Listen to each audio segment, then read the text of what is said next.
Hey everyone, I'm here in Victoria, British Columbia, where this province, as of yesterday, became the first in the country, thanks to a waiver from the Trudeau government, to officially decriminalize hard drugs, including heroin, fentanyl, MDMA, crystal meth, and crack cocaine.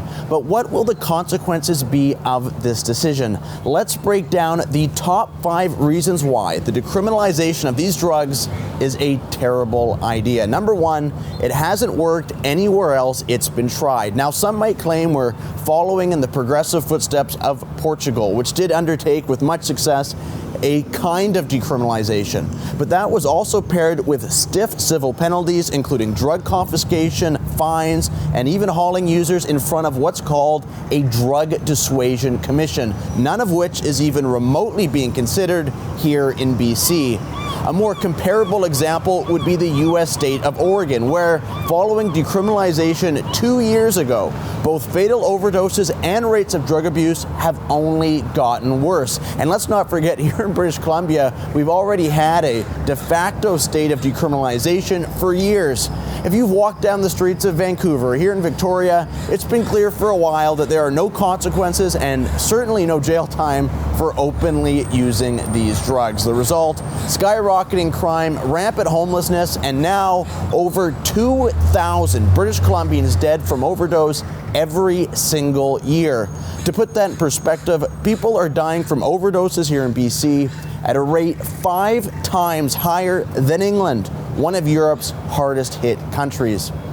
But if de facto decriminalization in BC already exists, how will this official decriminalization make things any worse, or at least any different? Which brings us to point number 2, removing tools from police. For years, the VPD and other police organizations have almost never recommended charges for simple possession. But when they do, it's because the individual in question is already engaged in other criminal activity. Said the chief of Victoria's police, quote, "It was a tool in our toolbox that we use sparingly, but that was actually quite effective. So there are some concerns about losing that ability to get criminals before the courts, not your average drug user."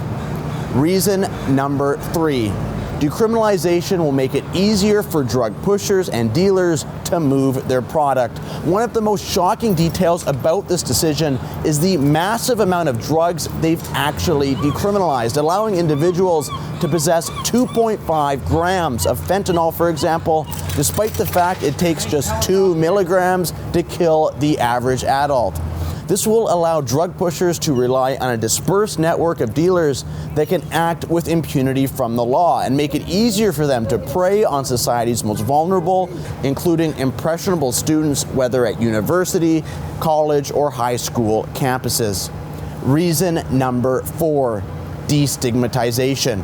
Despite all of this, maybe the most damaging effect of decriminalization is actually its stated objective, which is to destigmatize hard drug use, i.e. to remove societal stigma from using these substances. This despite the fact that we frequently, purposefully, and successfully increase stigma on other behaviors that we'd like to see less of as a society, such as drinking and driving and smoking cigarettes. Now, all of a sudden, when it comes to fentanyl and crack cocaine, we're taking the exact opposite approach. By removing this stigma, we lower societal barriers for those who were on the fence about making that jump to these hard drugs in the first place, and making it less likely that others will feel the need to seek treatment at all. And finally, reason number 5. This lays the groundwork for what the activists really want, so-called safe supply. A never-ending stream of drugs paid for by taxpayers and supplied by the government that are notionally less risky than those purchased on the street, despite the fact that all of these drugs can still just as easily kill you and would provide no incentive for addicts to ever get clean at all. Is this really the message we want to send as a society? That it's okay to pump yourself full of deadly, debilitating drugs in perpetuity with no regard for yourself or anyone else around you, let alone taxpayers picking up the bill? Is that an equitable and sustainable solution? Now, it's very possible that you're hearing many of these points for the first time because the media, the activists, and our politicians don't want you to hear the other side of the story. The fact that objectively, their policies over the past 20 years created this mess in the first place. And now they want us to believe that the solution is to double down on more of the same. What's needed instead is to get people into treatment and rehabilitation, offering compassion, of course, but also the gentle acknowledgement that living like this in perpetuity is not in anyone's best interest, not society's, not taxpayers', and especially not their own.